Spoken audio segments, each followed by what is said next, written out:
Hi, I'm Chris James, and you're watching A Healthy Alternative. Today, we're going to be discussing how to reverse weight you may have gained because of societal conditioning. Stay tuned. We're missing a piece of the puzzle. You start getting healthy and you just become a better person. We need to start focusing more on the individual.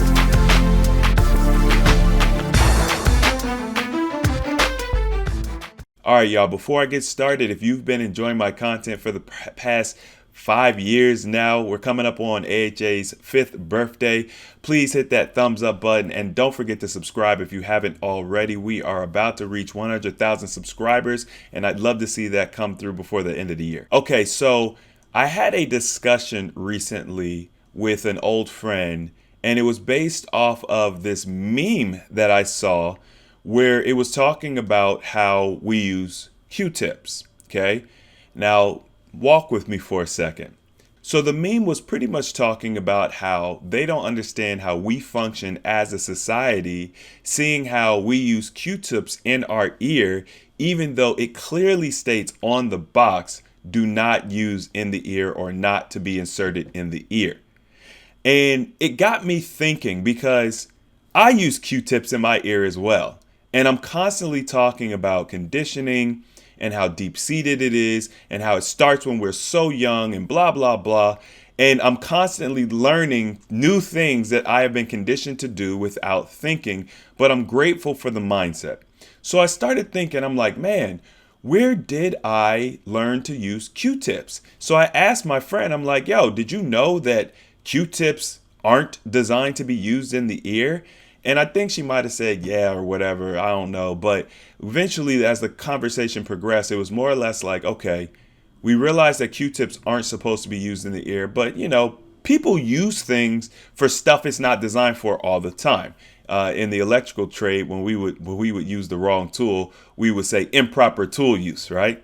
So how did I and how did she and how did probably many of you come to use Q-tips in our ear, even though you've never seen a commercial for using the Q-tips in the ear, you've never seen any recommendations for using the Q-tip in the ear, and on top of all that, you've also seen warnings of using Q-tips in the ear. How did we come to do it in spite of all that? And the revelation that I came up with was conditioning. When I was a child, before I could probably read, I saw my mom or dad using Q-tips for various things. One of those things was in the ear. I distinctively remember seeing my mom, after taking a shower in the bathroom, cleaning out her ears with a Q-tip. And that's how we learn, right? That is how conditioning happens. We usually pick it up from our parents or, just adults in our present. It can even come from children. So now that we understand that we are susceptible, maybe some of you all didn't even know that you're not supposed to use Q-tips in the ear. Now that we realize we're all susceptible, how have we been conditioned to move in modern society that causes us now to gain weight? Well, the most obvious thing is our eating habits. One of the things that I did realize was conditioning early on was the food pyramid. So if you grew up in the late 80s to 90s, you probably saw the food pyramid. It was on the back of milk cartons. It was on the back of cereal boxes. You saw posters on the wall at school. The food pyramid was essentially, and I mean, I'm assuming they still have it to this very day, but it essentially shows you how to eat your food effectively, right? So fats were at the top of the food pyramid, and they would basically say eat very little of these, and then at the bottom of the food pyramid it would have like wheat and stuff, and it would say eat a lot of this. And so we did that. Our parents did that. We listened to the government. We listened to the conditioning because we believed that the source that was teaching us these things had our best interests at heart. What else did they condition us to do? They also said things like breakfast is the most important meal of the day, right? And so they conditioned us to eat really heavy, hearty breakfast. And what did that do to us? Well, as I've talked about before, breakfast is the most important meal to skip. If there was ever one meal I would say skip, it would be breakfast. That's how detrimental breakfast is. So they conditioned us to do something that was extremely detrimental. Why?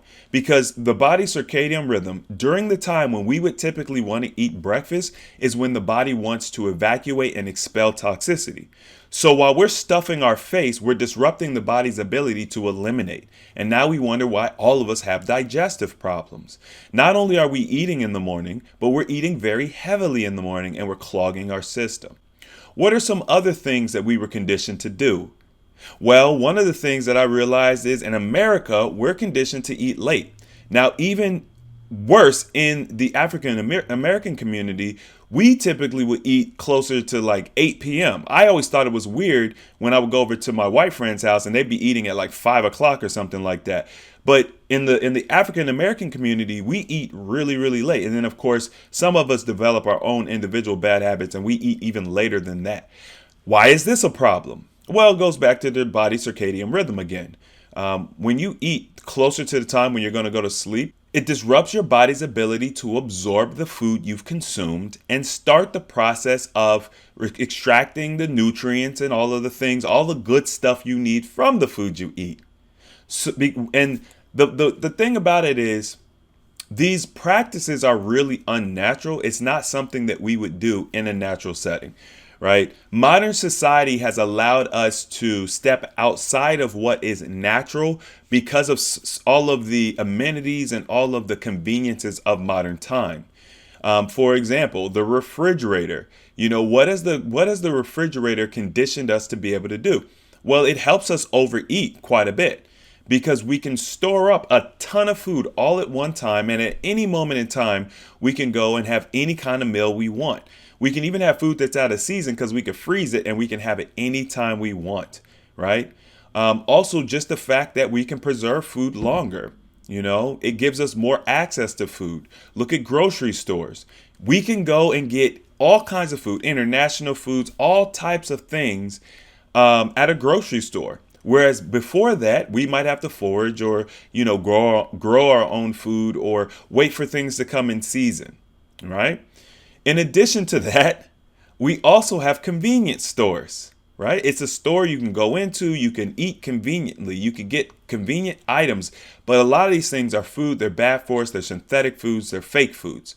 So one of the practices that I had to develop was, number one, identifying areas of my life where I had been conditioned and I'm dealing with this conditioning, and then actively attack it. That's how you stop this stuff from happening. Why is it so easy for us to slowly but surely gain weight year in and year out? It's because of our bad habits and the conditioning. So if we can identify some of the things that we have been conditioned to do that are really bad habits, we can be intentional about cutting that stuff off at the legs. So obviously, we talked about breakfast. Instead of eating breakfast, maybe have some fresh juice or a smoothie at the very most, right? Keep it light or just skip it altogether. Reel in the time when you eat dinner. Instead of eating dinner, 8 p.m. or later, reel it in. Eat it closer to, maybe 5 o'clock. Maybe if the sun is still out, because the sun will help you metabolize food, right? These are two good options for just helping. You're not changing what you're eating or anything of that, but you're reducing one meal a day, and you're being more efficient with when you eat. For me, when it came to the convenience stores and things of that nature, I just stopped going. You know what I'm saying? Like, when I was younger, my mom would go into the grocery store for one thing and come out with 20 other items. Why? Because the grocery store, the people who set up those grocery stores have studied human psychology. They understand how we think.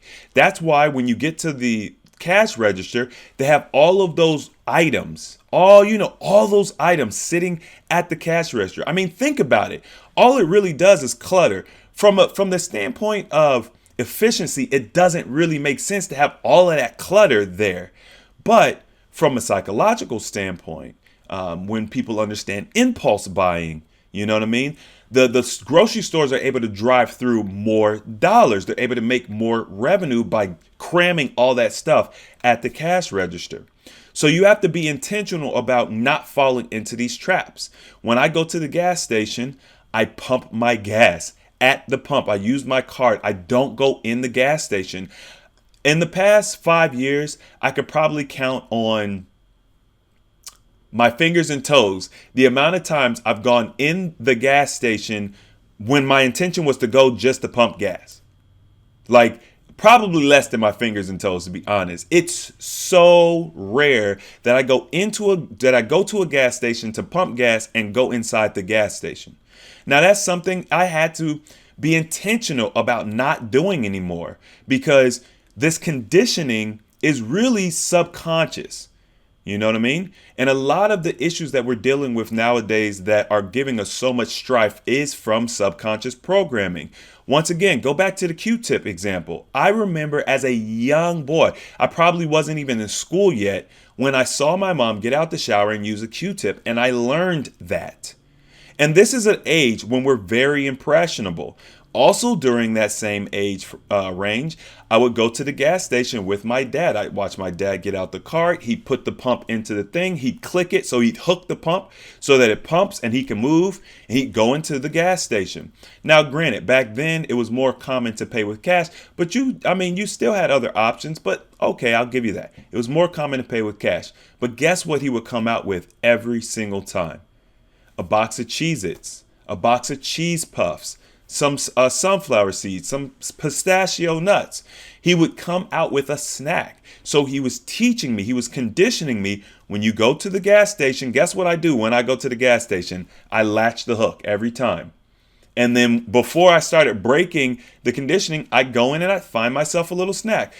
For me, it was different. It was maybe some Reese's cups, or maybe, some Little Debbie snack cakes or something like that, because that's what my mom liked. She would give us that stuff. So what I chose to eat was a little different, but the habits were the same, right? Now, we've talked about many times diabetes, for example. It is an environmental disease. It is not a genetic disease. We misrepresent a lot of these diseases. We say, oh, they're genetic or whatever the case may be, but reality is they're environmental. They are dietary. They are things that we have full control over. You have diabetes because your dad had diabetes and your mom had diabetes, and they had diabetes because of their habits, their dietary habits. And 9 times out of 10, their parents probably had diabetes, 1 or 2 of them, because of their dietary habits.